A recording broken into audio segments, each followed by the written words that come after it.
John Maynard Keynes.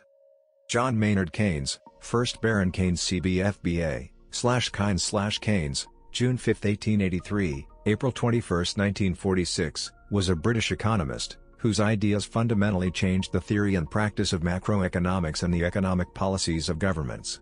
Originally trained in mathematics, he built on and greatly refined earlier work on the causes of business cycles, and was one of the most influential economists of the 20th century. Widely considered the founder of modern macroeconomics, his ideas are the basis for the school of thought known as Keynesian Economics, and its various offshoots. During the Great Depression of the 1930s, Keynes spearheaded a revolution in economic thinking, challenging the ideas of neoclassical economics that held that free markets would, in the short to medium term, automatically provide full employment, as long as workers were flexible in their wage demands. He argued that aggregate demand, total spending in the economy, determined the overall level of economic activity, and that inadequate aggregate demand could lead to prolonged periods of high unemployment. Keynes advocated the use of fiscal and monetary policies to mitigate the adverse effects of economic recessions and depressions. He detailed these ideas in his Magnum Opus, The General Theory of Employment, Interest, and Money, published in 1936. In the mid to late 1930s, leading Western economies adopted Keynes's policy recommendations. Almost all capitalist governments had done so by the end of the 2 decades following Keynes's death in 1946. As a leader of the British delegation, Keynes participated in the design of the international economic institutions established after the end of World War II but was overruled by the American delegation on several aspects.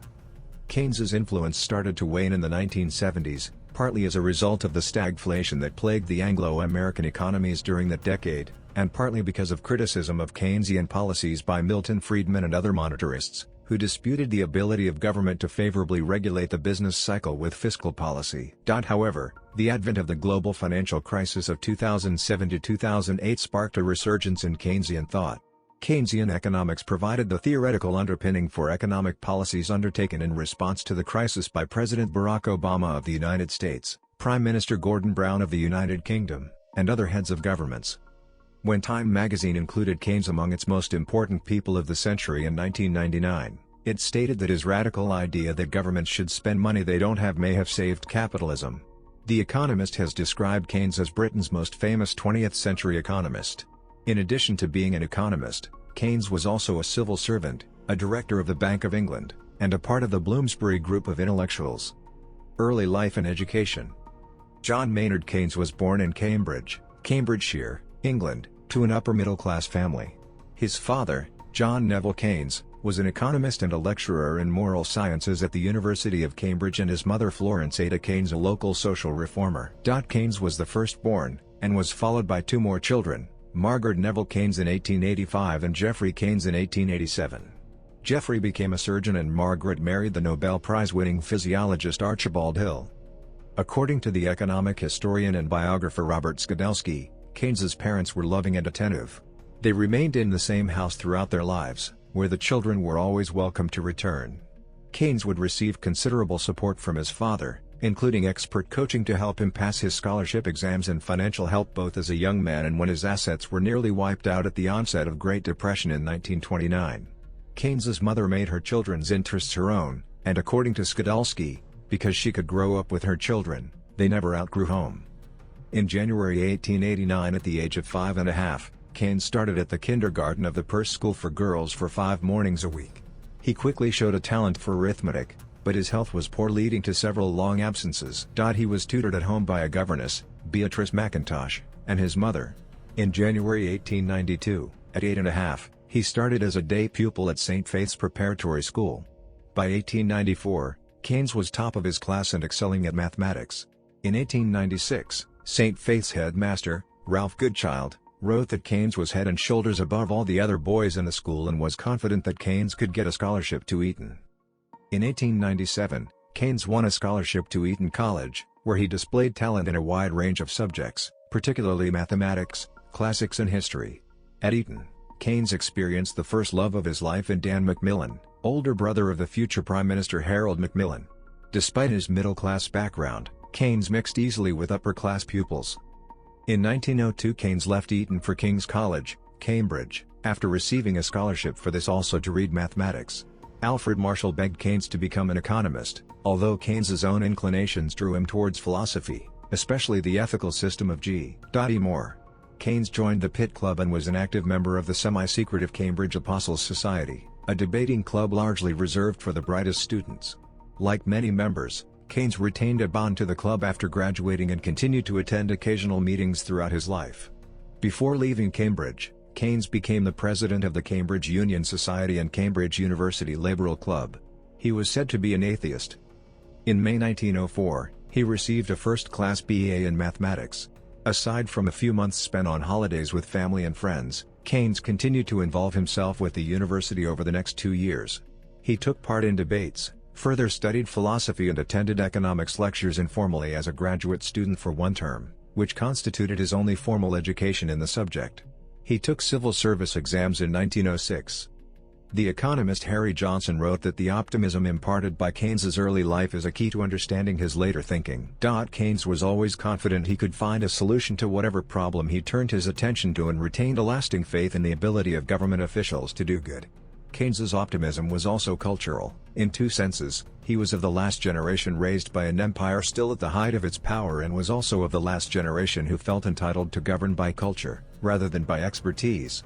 According to Skidelsky, the sense of cultural unity current in Britain from the 19th century to the end of World War I provided a framework with which the well-educated could set various spheres of knowledge in relation to each other and life, enabling them to confidently draw from different fields when addressing practical problems.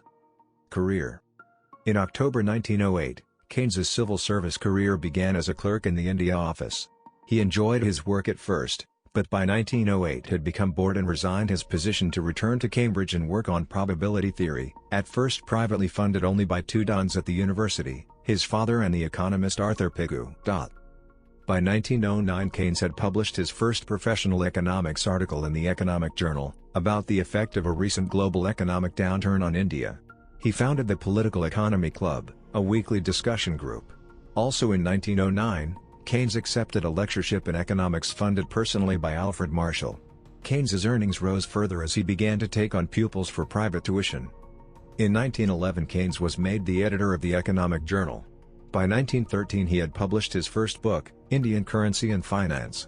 He was then appointed to the Royal Commission on Indian Currency and Finance, the same topic as his book, where Keynes showed considerable talent at applying economic theory to practical problems. His written work was published under the name J.M. Keynes, though to his family and friends he was known as Maynard. His father, John Neville Keynes, was also always known by his middle name. First World War. The British government called on Keynes's expertise during the First World War. While he did not formally rejoin the civil service in 1914, Keynes traveled to London at the government's request a few days before hostilities started. Bankers had been pushing for the suspension of specie payments, the convertibility of banknotes into gold, but with Keynes's help the Chancellor of the Exchequer, then Lloyd George, was persuaded that this would be a bad idea, as it would hurt the future reputation of the city if payments were suspended before it was necessary. In January 1915, Keynes took up an official government position at the Treasury. Among his responsibilities were the design of terms of credit between Britain and its continental allies during the war and the acquisition of scarce currencies. According to economist Robert Lecockman, Keynes's nerve and mastery became legendary because of his performance of these duties, as in the case where he managed to assemble, with difficulty, a small supply of Spanish pesetas. The Secretary of the Treasury was delighted to hear Keynes had amassed enough to provide a temporary solution for the British government. But Keynes did not hand the pesetas over, choosing instead to sell them all to break the market. His boldness paid off, as pesetas then became much less scarce and expensive. On the introduction of military conscription in 1916, he applied for exemption as a conscientious objector, which was effectively granted conditional upon continuing his government work. In the 1917 King's Birthday Honors, Keynes was appointed Companion of the Order of the Bath for his wartime work, and his success led to the appointment that would have a huge effect on Keynes's life and career. Keynes was appointed financial representative for the Treasury to the 1919 Versailles Peace Conference. He was also appointed officer of the Belgian Order of Leopold. Versailles Peace Conference. Keynes's experience at Versailles was influential in shaping his future outlook, yet it was not a successful one. Keynes's main interest had been in trying to prevent Germany's compensation payments being set so high it would traumatize innocent German people, damaged the nation's ability to pay and sharply limit her ability to buy exports from other countries, thus hurting not just Germany's economy but that of the wider world. Unfortunately for Keynes, conservative powers in the coalition that emerged from the 1918 coupon election were able to ensure that both Keynes himself and the Treasury were largely excluded from formal high-level talks concerning reparations. Their place was taken by the Heavenly Twins, the Judge Lord Sumner and the banker Lord Cunliffe, whose nickname derived from the astronomically high war compensation they wanted to demand from Germany. Keynes was forced to try to exert influence mostly from behind the scenes. The three principal players at Versailles were Britain's Lloyd George, France's Clemenceau and America's President Wilson. It was only Lloyd George to whom Keynes had much direct access. Until the 1918 election he had some sympathy with Keynes's view, but while campaigning had found his speeches were only well received by the public if he promised to harshly punish Germany, and had therefore committed his delegation to extracting high payments. Lloyd George did, however, win some loyalty from Keynes with his actions at the Paris Conference by intervening against the French to ensure the dispatch of much-needed food supplies to German civilians. Clemenceau also pushed for substantial reparations, though not as high as those proposed by the British, while on security grounds, France argued for an even more severe settlement than Britain.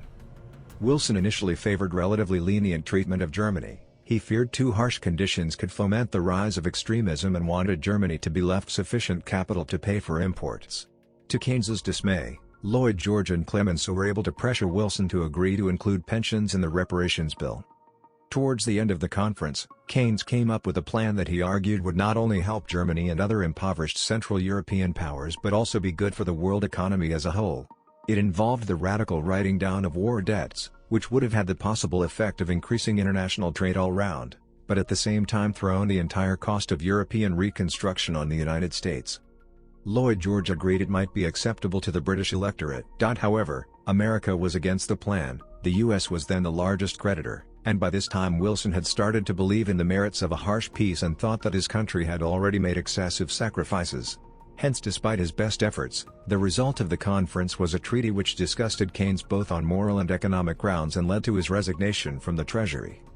In June 1919 he turned down an offer to become chairman of the British Bank of Northern Commerce, a job that promised a salary of £2,000 in return for a morning per week of work. Keynes's analysis on the predicted damaging effects of the treaty appeared in the highly influential book, The Economic Consequences of the Peace, published in 1919. This work has been described as Keynes's best book, where he was able to bring all his gifts to bear, his passion as well as his skill as an economist. In addition to economic analysis, the book contained pleas to the reader's sense of compassion. Also present was striking imagery such as year by year Germany must be kept impoverished and her children starved and crippled, along with bold predictions which were later justified by events. Keynes's followers assert that his predictions of disaster were borne out when the German economy suffered the hyperinflation of 1923, and again by the collapse of the Weimar Republic in the outbreak of the Second World War. However, the historian Ruth Hennig claims that most historians of the Paris Peace Conference now take the view that, in economic terms, the treaty was not unduly harsh on Germany and that, while obligations and damages were inevitably much stressed in the debates at Paris to satisfy electors reading the daily newspapers, the intention was quietly to give Germany substantial help towards paying her bills, and to meet many of the German objections by amendments to the way the reparations schedule was in practice carried out. Only a small fraction of reparations was ever paid. In fact, the historian Stephen Schuker demonstrates in American Reparations to Germany, 1933, that the capital inflow from American loans substantially exceeded German outpayments so that, on a net basis, Germany receives support equal to 4 times the amount of the post-Second World War Marshall Plan.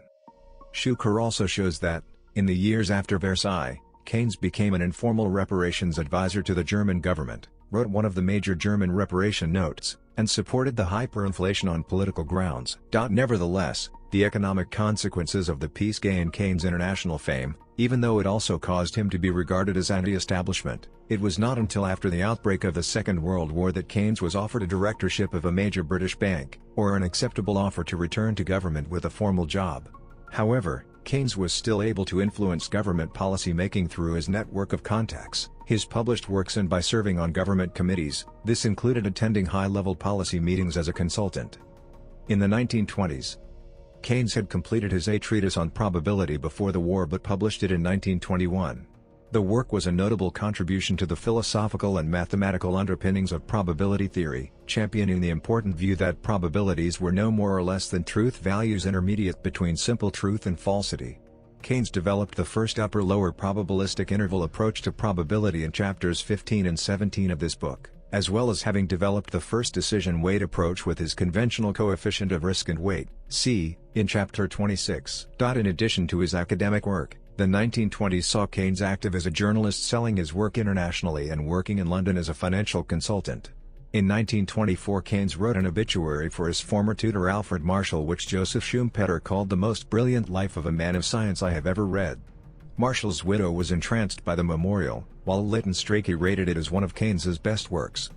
In 1922 Keynes continued to advocate reduction of German reparations with a revision of the treaty.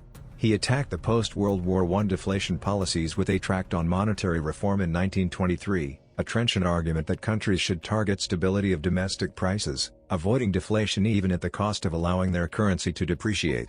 Britain suffered from high unemployment through most of the 1920s, leading Keynes to recommend the depreciation of sterling to boost jobs by making British exports more affordable. From 1924 he was also advocating a fiscal response, where the government could create jobs by spending on public works. During the 1920s Keynes's pro-stimulus views had only limited effect on policymakers and mainstream academic opinion. According to Hyman Minsky, one reason was that at this time his theoretical justification was muddled. The tract had also called for an end to the gold standard. Keynes advised it was no longer a net benefit for countries such as Britain to participate in the gold standard, as it ran counter to the need for domestic policy autonomy.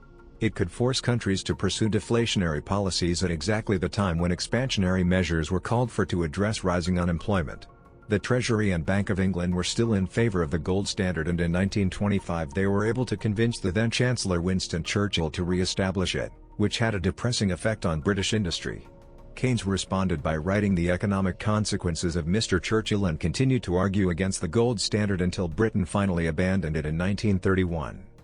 During the Great Depression, Keynes had begun a theoretical work to examine the relationship between unemployment, money, and prices back in the 1920s. The work, Treatise on Money, was published in 1930 in 2 volumes. A central idea of the work was that if the amount of money being saved exceeds the amount being invested, which can happen if interest rates are too high, then unemployment will rise. This is in part a result of people not wanting to spend too high a proportion of what employers pay out, making it difficult, in aggregate, for employers to make a profit. Another key theme of the book is the unreliability of financial indices for representing an accurate, or indeed meaningful, an indication of general shifts in purchasing power of currencies over time. In particular, he criticized the justification of Britain's return to the gold standard in 1925 at pre-war valuation by reference to the wholesale price index. He argued that the index understated the effects of changes in the costs of services and labor. Keynes was deeply critical of the British government's austerity measures during the Great Depression. He believed that budget deficits during recessions were a good thing and a natural product of an economic slump. He wrote, "For government borrowing of one kind or another is nature's remedy, so to speak, for preventing business losses from being, in so severe a slump as the present one, so great as to bring production altogether to a standstill." At the height of the Great Depression, in 1933, Keynes published The Means to Prosperity, which contained specific policy recommendations for tackling unemployment in a global recession, chiefly countercyclical public spending. The Means to Prosperity contains one of the first mentions of the multiplier effect. While it was addressed chiefly to the British government, it also contained advice for other nations affected by the global recession. A copy was sent to the newly elected President Franklin D. Roosevelt and other world leaders. The work was taken seriously by both the American and British governments, and according to Robert Skidelsky, helped pave the way for the later acceptance of Keynesian ideas, though it had little immediate practical influence. In the 1933 London Economic Conference, opinions remained too diverse for a unified course of action to be agreed upon.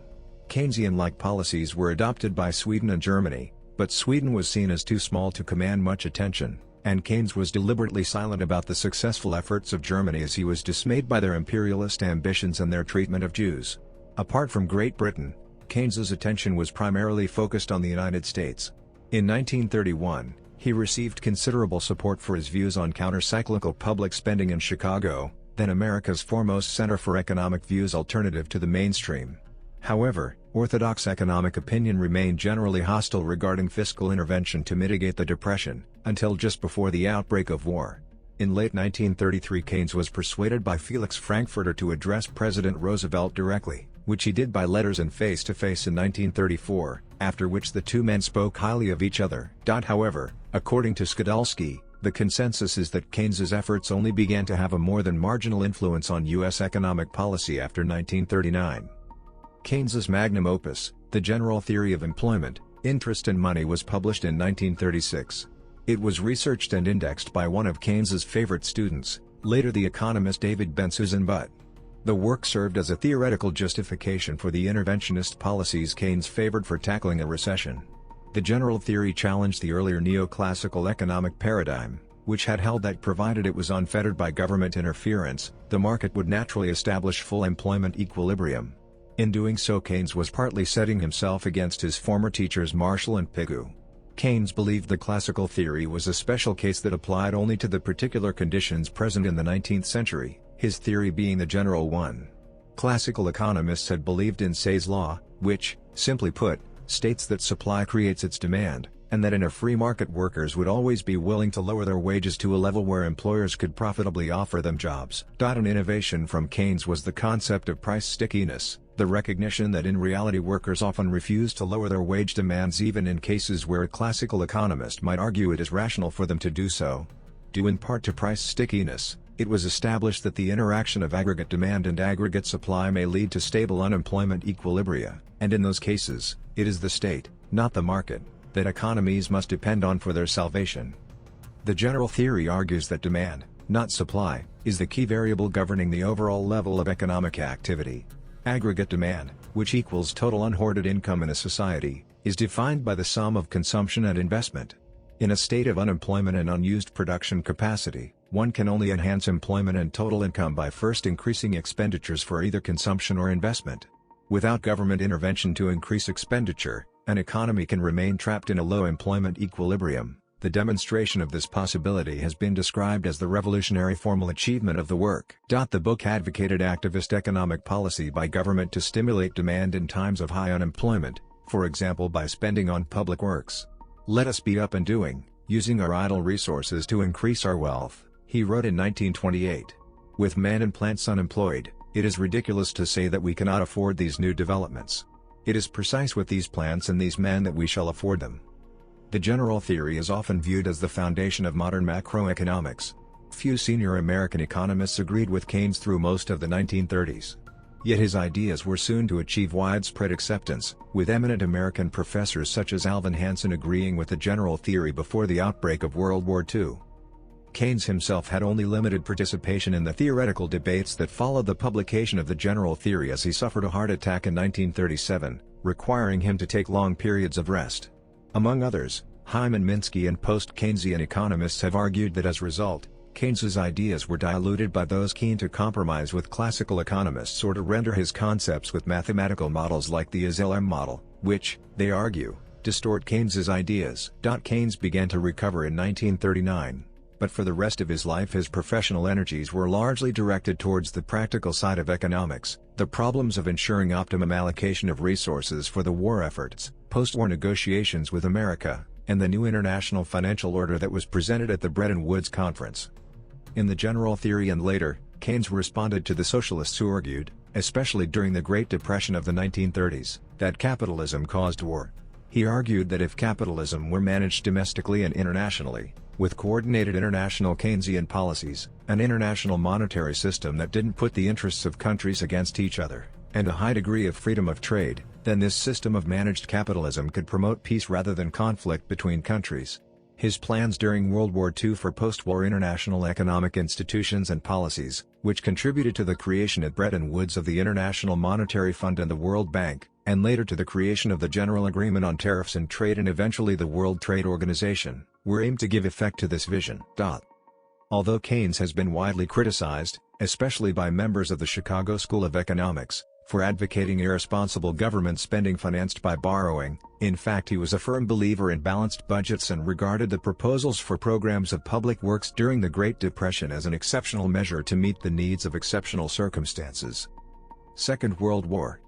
During the Second World War, Keynes argued in How to Pay for the War, published in 1940, that the war effort should be largely financed by higher taxation and especially by compulsory saving, essentially workers lending money to the government, rather than deficit spending, in order to avoid inflation.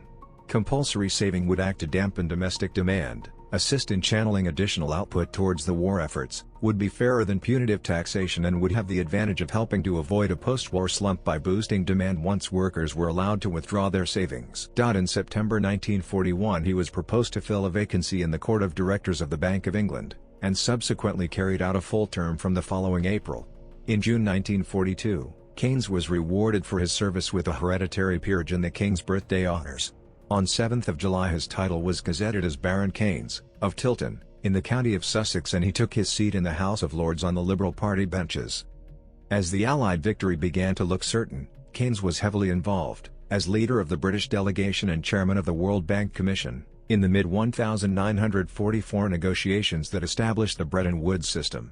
The Keynes Plan, concerning an international clearing union, argued for a radical system for the management of currencies. He proposed the creation of a common world unit of currency, the Bancor, and new global institutions, a world central bank and the International Clearing Union. Keynes envisaged these institutions managing an international trade and payments system with strong incentives for countries to avoid substantial trade deficits or surpluses. The USA's greater negotiating strength, however, meant that the outcomes accorded more closely to the more conservative plans of Harry Dexter White.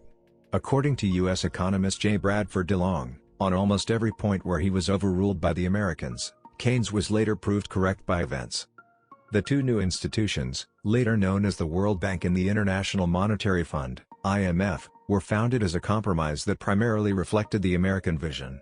There would be no incentives for states to avoid a large trade surplus. Instead, the burden for correcting a trade imbalance would continue to fall only on the deficit countries, which Keynes had argued were least able to address the problem without inflicting economic hardship on their populations. Yet, Keynes was still pleased when accepting the final agreement, saying that if the institutions stayed true to their founding principles, the brotherhood of man will have become more than a phrase. Post-war.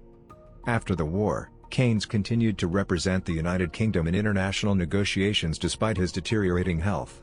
He succeeded in obtaining preferential terms from the United States for new and outstanding debts to facilitate the rebuilding of the British economy. Just before his death in 1946, Keynes told Henry Clay, a professor of social economics and advisor to the Bank of England, of his hopes that Adam Smith's invisible hand could help Britain out of the economic hole it was in. "I find myself more and more relying for a solution of our problems on the invisible hand which I tried to eject from economic thinking 20 years ago." Legacy. Keynesian ascendancy 1939–79. From the end of the Great Depression to the mid-1970s, Keynes provided the main inspiration for economic policymakers in Europe, America and much of the rest of the world. While economists and policymakers had become increasingly won over to Keynes's way of thinking in the mid and late 1930s, it was only after the outbreak of World War II that governments started to borrow money for spending on a scale sufficient to eliminate unemployment. According to the economist John Kenneth Galbraith, then a U.S. government official charged with controlling inflation, in the rebound of the economy from wartime spending, one could not have had a better demonstration of the Keynesian ideas. The Keynesian Revolution was associated with the rise of modern liberalism in the West during the post-war period. Keynesian ideas became so popular that some scholars point to Keynes as representing the ideals of modern liberalism, as Adam Smith represented the ideals of classical liberalism. After the war, Winston Churchill attempted to check the rise of Keynesian policymaking in the United Kingdom and used rhetoric critical of the mixed economy in his 1945 election campaign. Despite his popularity as a war hero, Churchill suffered a landslide defeat to Clement Attlee, whose government's economic policy continued to be influenced by Keynes's ideas. Neo-Keynesian economics. In the late 1930s and 1940s, economists, notably John Hicks, Franco Modigliani, and Paul Samuelson, attempted to interpret and formalize Keynes's writings in terms of formal mathematical models. In what had become known as the neoclassical synthesis, they combined Keynesian analysis with neoclassical economics to produce Neo-Keynesian economics, which came to dominate mainstream macroeconomic thought for the next 40 years. By the 1950s, Keynesian policies were adopted by almost the entire developed world, and similar measures for a mixed economy were used by many developing nations. By then, Keynes's views on the economy had become mainstream in the world's universities. Throughout the 1950s and 1960s, the developed and emerging free capitalist economies enjoyed exceptionally high growth and low unemployment.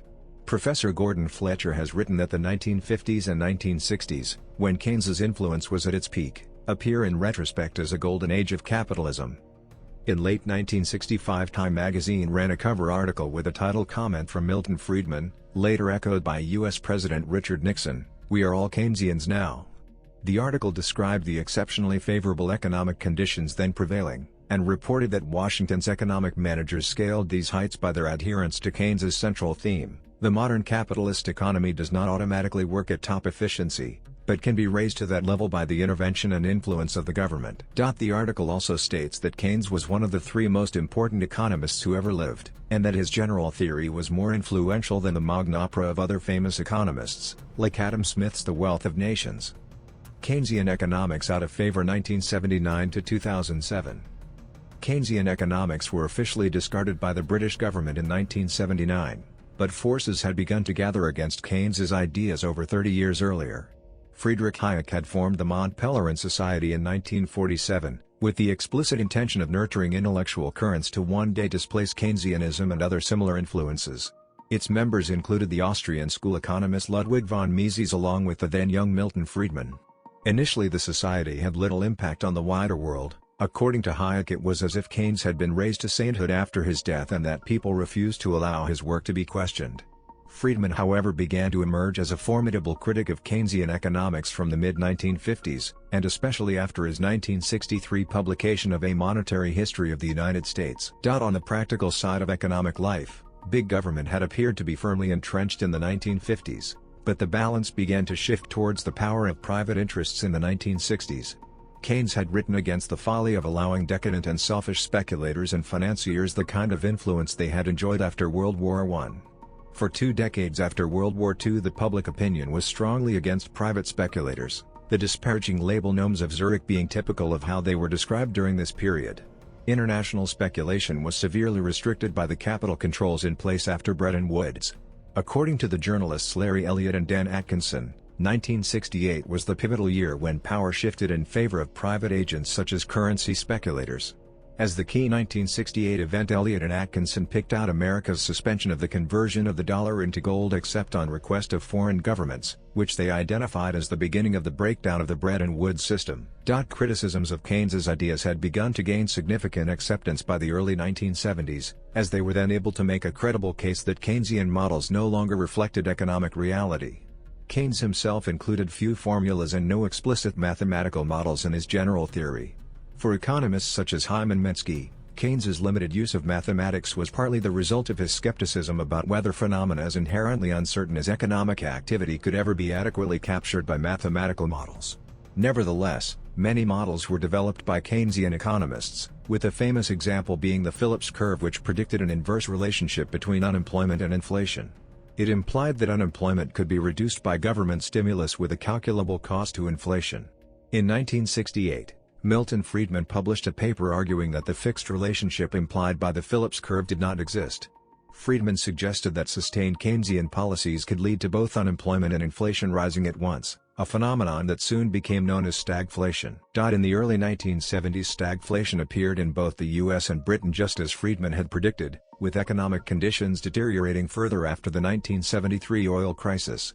Aided by the prestige gained from his successful forecast, Friedman led increasingly successful criticisms against the Keynesian consensus, convincing not only academics and politicians but also much of the general public with his radio and television broadcasts. The academic credibility of Keynesian economics was further undermined by additional criticism from other monetarists trained in the Chicago School of Economics, by the Lucas critique and by criticisms from Hayek's Austrian school. So successful were these criticisms that by 1980 Robert Lucas claimed economists would often take offense if described as Keynesians. Keynesian principles fared increasingly poorly on the practical side of economics. By 1979 they had been displaced by monetarism as the primary influence on Anglo-American economic policy. However, many officials on both sides of the Atlantic retained a preference for Keynes, and in 1984 the Federal Reserve officially discarded monetarism, after which Keynesian principles made a partial comeback as an influence on policy making. Not all academics accepted the criticism against Keynes, Minsky has argued that Keynesian economics had been debased by excessive mixing with neoclassical ideas from the 1950s, and that it was unfortunate that this branch of economics had even continued to be called Keynesian. Writing in the American Prospect, Robert Kuttner argued it was not so much excessive Keynesian activism that caused the economic problems of the 1970s but the breakdown of the Bretton Woods system of capital controls, which allowed capital flight from regulated economies into unregulated economies in a fashion similar to Gresham's law phenomenon, where weak currencies undermine strong currencies. Historian Peter Pugh has stated that a key cause of the economic problems afflicting America in the 1970s was the refusal to raise taxes to finance the Vietnam War, which was against Keynesian advice. A more typical response was to accept some elements of the criticisms while refining Keynesian economic theories to defend them against arguments that would invalidate the whole Keynesian framework, the resulting body of work largely composing New Keynesian Economics. In 1992 Alan Blinder wrote about a Keynesian Restoration, as work based on Keynes's ideas had to some extent become fashionable once again in academia, though in the mainstream it was highly synthesized with monetarism and other neoclassical thinking. In the world of policy making, free market influences broadly sympathetic to monetarism have remained very strong at government level, in powerful normative institutions like the World Bank, the IMF and U.S. Treasury, and in prominent opinion-forming media such as the Financial Times and The Economist. Keynesian Resurgence 2008-09. The global financial crisis of 2007-08 led to public skepticism about the free market consensus even from some on the economic right. In March 2008, Martin Wolf, chief economics commentator at the Financial Times, announced the death of the dream of global free market capitalism. In the same month macroeconomist James K. Galbraith used the 25th annual Milton Friedman Distinguished Lecture to launch a sweeping attack against the consensus for monetarist economics and argued that Keynesian economics were far more relevant for tackling the emerging crises. Economist Robert J. Shiller had begun advocating robust government intervention to tackle the financial crises, specifically citing Keynes. Nobel laureate Paul Krugman also actively argued the case for vigorous Keynesian intervention in the economy in his columns for the New York Times.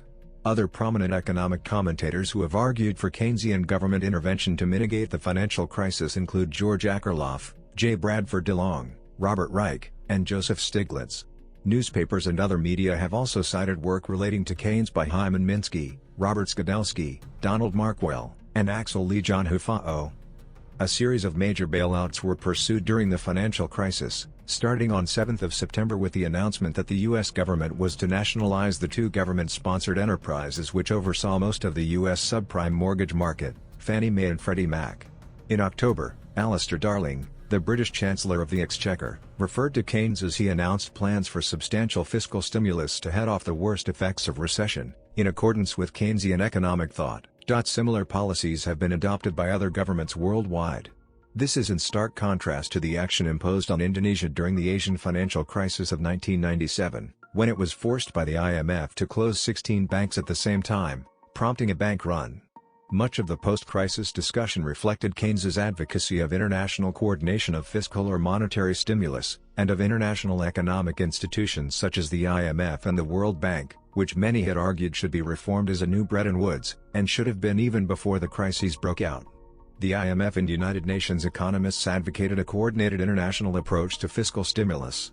Donald Markwell argued that in the absence of such an international approach, there would be a risk of worsening international relations and possibly even world war arising from economic factors similar to those present during the Depression of the 1930s.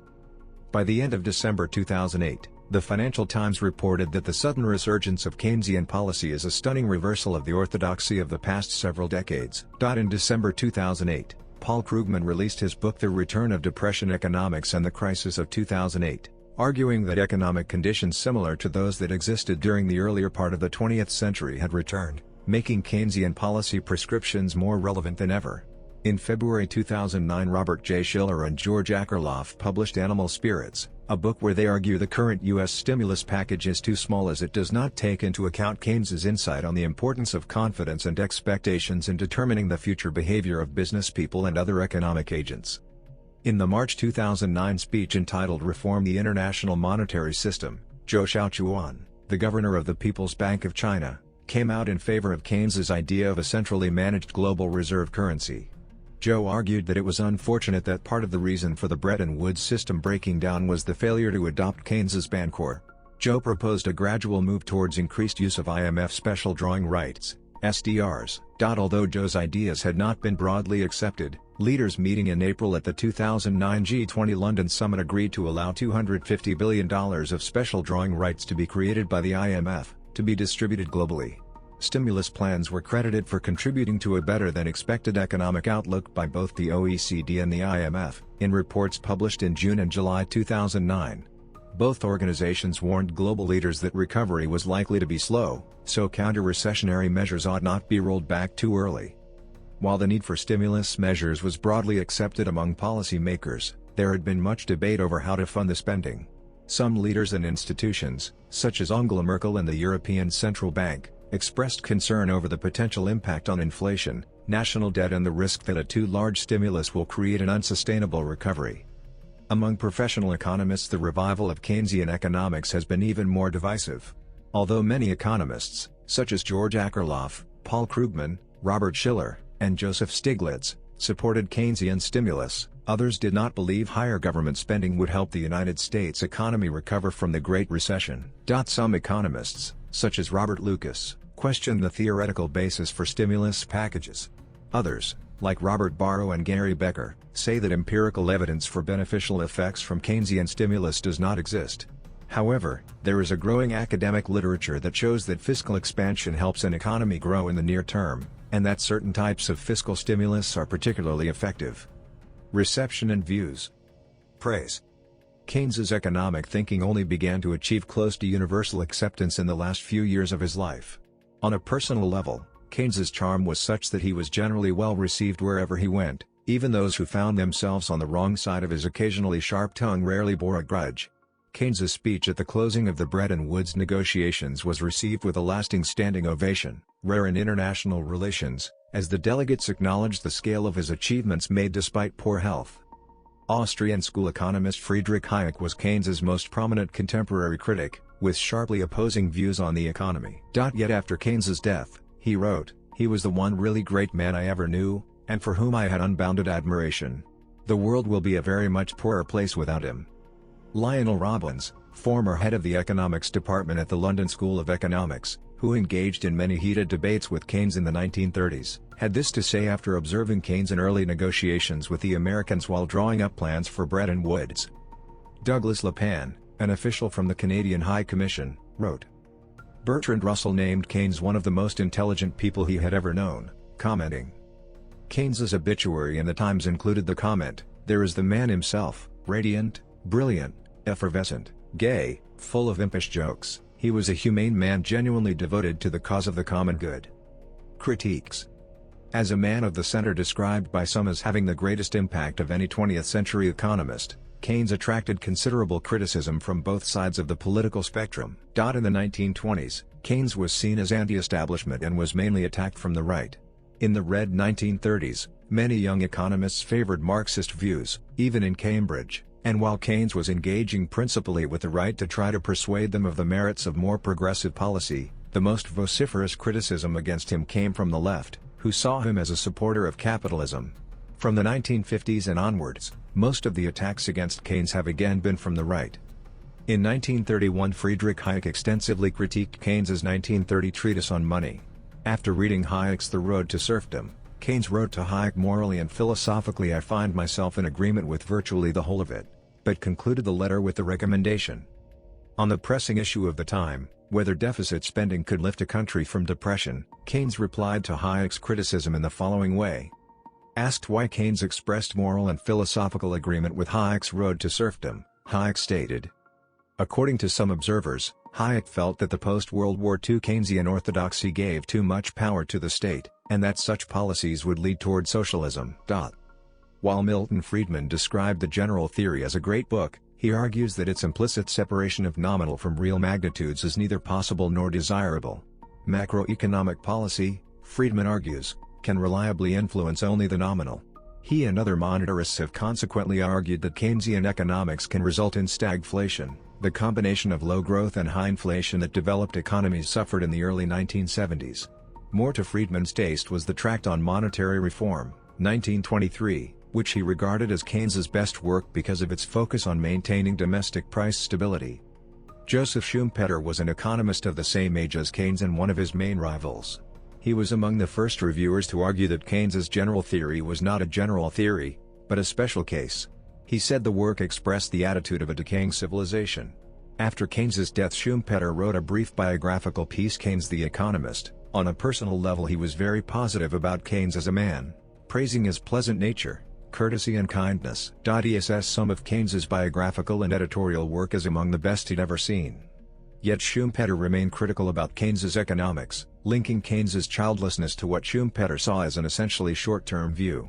He considered Keynes to have a kind of unconscious patriotism that caused him to fail to understand the problems of other nations. For Schumpeter, practical Keynesianism is a seedling which cannot be transplanted into foreign soil. It dies there and becomes poisonous as it dies. President Harry S. Truman was skeptical of Keynesian theorizing. "Nobody can ever convince me that government can spend a dollar that it's not got," he told Leon Kaiserling, a Keynesian economist who chaired Truman's Council of Economic Advisers. Views on race. Keynes sometimes explained the mass murder that took place during the first years of communist Russia on a racial basis, as part of the Russian and Jewish nature, rather than as a result of the communist rule. After a trip to Russia, he wrote in his short view of Russia that there is beastliness on the Russian and Jewish natures when, as now, they are allied together. He also wrote that out of the cruelty and stupidity of the old Russia nothing could ever emerge, but, beneath the cruelty and stupidity of the new Russia a speck of the ideal may lie hid, which together with other comments may be construed as anti-Russian and anti-Semitic. Some critics, including Murray Rothbard, have sought to show that Keynes had sympathy with Nazism, and a number of writers described him as anti-Semitic. Keynes's private letters contain portraits and descriptions, some of which can be characterized as anti-Semitic, others as philosemitic. Scholars have suggested that these reflect clichés current at the time that he accepted uncritically, rather than any racism. On several occasions Keynes used his influence to help his Jewish friends, most notably when he successfully lobbied for Ludwig Wittgenstein to be allowed residency in the United Kingdom, explicitly in order to rescue him from being deported to Nazi-occupied Austria. Keynes was a supporter of Zionism, serving on committees supporting the cause. Allegations that he was racist or had totalitarian beliefs have been rejected by Robert Skidelsky and other biographers. Professor Gordon Fletcher wrote that the suggestion of a link between Keynes and any support of totalitarianism cannot be sustained. Once the aggressive tendencies of the Nazis towards Jews and other minorities had become apparent, Keynes made clear his loathing of Nazism. As a lifelong pacifist, he had initially favored peaceful containment of Nazi Germany, yet he began to advocate a forceful resolution while many conservatives were still arguing for appeasement. After the war started, he roundly criticized the left for losing their nerve to confront Hitler. Views on inflation. Keynes has been characterized as being indifferent or even positive about mild inflation. He had indeed expressed a preference for inflation over deflation, saying that if one has to choose between the two evils, it is better to disappoint the rentier than to inflict pain on working-class families. He also supported the German hyperinflation as a way to get free from reparations obligations. However, Keynes was also aware of the dangers of inflation. In The Economic Consequences of the Peace, he wrote, "Views on trade imbalances." Keynes was the principal author of a proposal, the so-called Keynes Plan, for an international clearing union. The two governing principles of the plan were that the problem of settling outstanding balances should be solved by creating additional international money, and that debtor and creditor should be treated almost alike as disturbers of equilibrium. In the event, though, the plans were rejected, in part because American opinion was naturally reluctant to accept the principle of equality of treatment so novel in debtor-creditor relationships. The new system is not founded on free trade, liberalization of foreign trade, but rather on the regulation of international trade. In order to eliminate trade imbalances, the nations with a surplus would have an incentive to reduce it, and in doing so they would automatically clear other nations' deficits. He proposed a global bank that would issue its currency, the Bancor, which was exchangeable with national currencies at fixed rates of exchange and would become the unit of account between nations, which means it would be used to measure a country's trade deficit or trade surplus. Every country would have an overdraft facility in its Bancor account at the International Clearing Union. He pointed out that surpluses lead to weak global aggregate demand, countries running surpluses exert a negative externality on trading partners, and posed, far more than those in deficit, a threat to global prosperity. In his 1933 Yale Review article National Self-Sufficiency, he already highlighted the problems created by free trade. His view, supported by many economists and commentators at the time, was that creditor nations may be just as responsible as debtor nations for disequilibrium in exchanges, and that both should be under an obligation to bring trade back into a state of balance. Failure for them to do so could have serious consequences. In the words of Jeffrey Crowther, then editor of The Economist, if the economic relationships between nations are not, by one means or another, brought fairly close to balance, then there is no set of financial arrangements that can rescue the world from the impoverishing results of chaos. These ideas were informed by events prior to the Great Depression when, in the opinion of Keynes and others, international lending, primarily by the U.S., exceeded the capacity of sound investment and so got diverted into non-productive and speculative uses, which in turn invited default and a sudden stop to the process of lending. Influenced by Keynes, economics texts in the immediate post-war period put a significant emphasis on balance in trade. For example, the second edition of the popular introductory textbook, An Outline of Money, devoted the last 3 of its 10 chapters to questions of foreign exchange management and in particular the problem of balance. However, in more recent years, since the end of the Bretton Woods system in 1971, with the increasing influence of monetarist schools of thought in the 1980s, and particularly in the face of large sustained trade imbalances, these concerns, and particularly concerns about the destabilizing effects of large trade surpluses, have largely disappeared from mainstream economics discourse, and Keynes' insights have slipped from view. They are receiving some attention again in the wake of the financial crisis of 2007-08. Personal life. Relationships. Keynes's early romantic and sexual relationships were exclusively with men. Keynes had been in relationships while at Eton and Cambridge. Significant among these early partners were Dilly Knox and Daniel Macmillan. Keynes was open about his affairs, and from 1901 to 1915 kept separate diaries in which he tabulated his many sexual encounters. Keynes's relationship and later close friendship with Macmillan was to be fortunate, as Macmillan's company first published his tract Economic Consequences of the Peace. Attitudes in the Bloomsbury Group, in which Keynes was avidly involved, were relaxed about homosexuality. Keynes, together with writer Lytton Strachey, had reshaped the Victorian attitudes of the Cambridge Apostles. Since time, homosexual relations among the members were for a time common, wrote Bertrand Russell. The artist Duncan Grant, whom he met in 1908, was one of Keynes's great loves. Keynes was also involved with Lytton Strachey, though they were for the most part love rivals, not lovers. Keynes had won the affections of Arthur Hobhouse, and as with Grant, fell out with a jealous Strachey for it.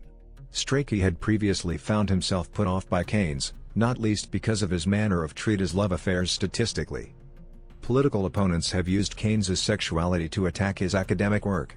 One line of attack held that he was uninterested in the long-term ramifications of his theories because he had no children. Keynes's friends in the Bloomsbury Group were initially surprised when, in his later years, he began pursuing affairs with women, demonstrating himself to be bisexual.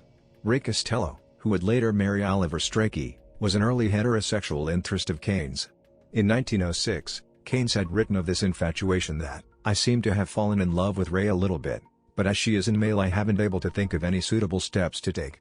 Marriage in 1921, Keynes wrote that he had fallen very much in love with Lydia Lopakova, a well-known Russian ballerina and one of the stars of Sergei Diaghilev's ballets russes. In the early years of his courtship, he maintained an affair with a younger man, Sebastian Sprott, in tandem with Lopakova, but eventually chose Lopakova exclusively. They were married in 1925, with Keynes's former lover Duncan Grant as best man.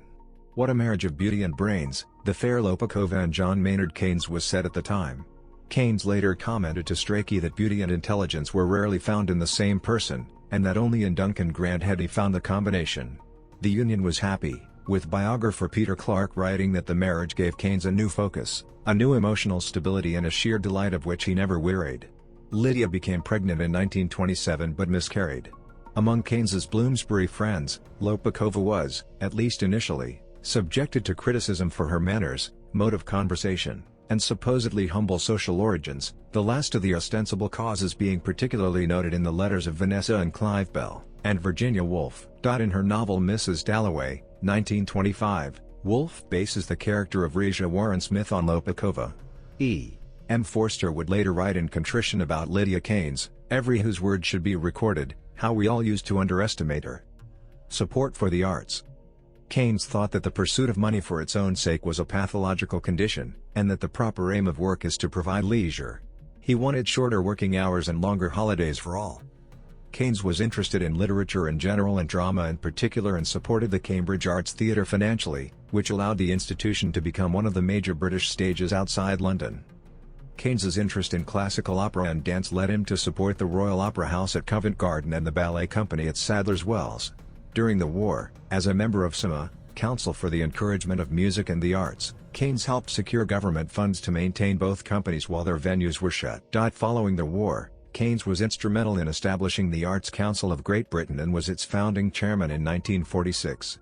From the start, the two organizations that received the largest grants from the new body were the Royal Opera House and Sadler's Wells. Like several other notable British authors of his time, Keynes was a member of the Bloomsbury Group. Virginia Woolf's biographer tells an anecdote of how Virginia Woolf, Keynes, and T.S. Eliot discussed religion at a dinner party, in the context of their struggle against Victorian-era morality.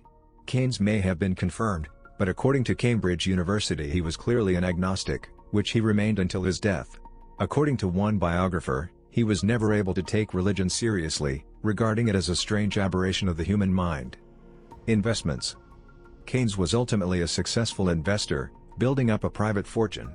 His assets were nearly wiped out following the Wall Street crash of 1929, which he did not foresee, but he soon recouped. At Keynes's death, in 1946, his net worth stood just short of £500,000, equivalent to about £11 million, $16.5 million, in 2009.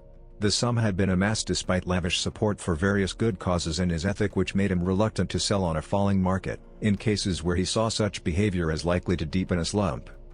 Keynes built up a substantial collection of fine art, including works by Paul Cézanne, Edgar Degas, Amedeo Modigliani, Georges Braque, Pablo Picasso, and Georges Seurat, some of which can now be seen at the Fitzwilliam Museum.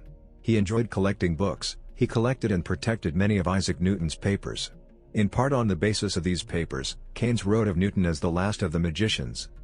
Keynes successfully managed the endowment of King's College, Cambridge, with the active component of his portfolio outperforming a British equity index by an average of 8% a year over a quarter century, earning him favorable mention by later investors such as Warren Buffett and George Soros. Political causes.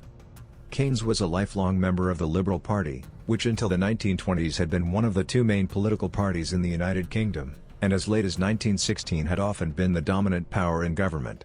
Keynes had helped campaign for the Liberals at elections from about 1906, yet he always refused to run for office himself, despite being asked to do so on 3 separate occasions in 1920. From 1926, when Lloyd George became leader of the Liberals, Keynes took a major role in defining the party's economic policy, but by then the Liberals had been displaced into third-party status by the Labour Party. In 1939 Keynes had the option to enter Parliament as an independent MP with the University of Cambridge seat. A by-election for the seat was to be held due to the illness of an elderly Tory, and the Master of Magdalen College had obtained agreement that none of the major parties would field a candidate if Keynes chose to stand. Keynes declined the invitation as he felt he would wield greater influence on events if he remained a free agent. Keynes was a proponent of eugenics. He served as director of the British Eugenics Society from 1937 to 1944. As late as 1946, shortly before his death, Keynes declared eugenics to be the most important, significant and, I would add, genuine branch of sociology which exists. Keynes once remarked that the youth had no religion save communism, and this was worse than nothing. Marxism was founded upon nothing better than a misunderstanding of Ricardo, and, given time, he, Keynes, would deal thoroughly with the Marxists and other economists to solve the economic problems their theories threatened to cause. In 1931 Keynes had the following to say on Marxism. Keynes was a firm supporter of women's rights and in 1932 became vice chairman of the Marie Stopes Society, which provided birth control education. He also campaigned against job discrimination against women and unequal pay. He was an outspoken campaigner for reform of the laws against homosexuality. Death. Throughout his life, Keynes worked energetically for the benefit both of the public and his friends. Even when his health was poor, he labored to sort out the finances of his old college. Helping to set up the Bretton Woods system, he worked to institute an international monetary system that would be beneficial for the world economy. In 1946, Keynes suffered a series of heart attacks, which ultimately proved fatal. They began during negotiations for the Anglo-American loan in Savannah, Georgia, where he was trying to secure favorable terms for the United Kingdom from the United States, a process he described as absolute hell. A few weeks after returning from the United States, Keynes died of a heart attack at Tilton, his farmhouse home near Firle, East Sussex, England, on April 21, 1946, at the age of 62. Against his wishes, he wanted for his ashes to be deposited in the crypt at KAYNZ. His ashes were scattered on the downs above Tilton. Both of Keynes's parents outlived him, his father John Neville Keynes, 1852–1949, by 3 years, and his mother Florence Ada Keynes, 1861–1958, by 12. Keynes's brother Sir Geoffrey Keynes, 1887–1982, was a distinguished surgeon, scholar, and bibliophile. His nephews include Richard Keynes, 1919–2010, a physiologist, and Quentin Keynes, 1921–2003, an adventurer and bibliophile. Keynes had no children. His widow, Lydia Lopakova, died in 1981. Publications died in 1981. Publications died in 1981. Publications died in 1981. Publications died in 1981. Publications died in 1981. Publications died in 1981. Publications